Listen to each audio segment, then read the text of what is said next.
Dobar dan. I'm Nicole McGraw, the new U.S. Ambassador. I am honored and humbled to represent the United States in Croatia, a valued ally and friend.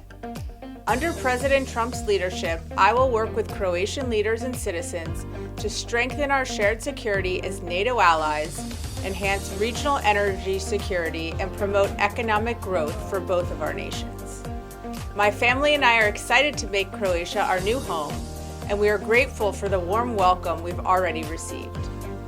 Throughout my career, building companies and founding non-for-profit organizations, I've seen how creativity and collaboration can change lives and bring people together.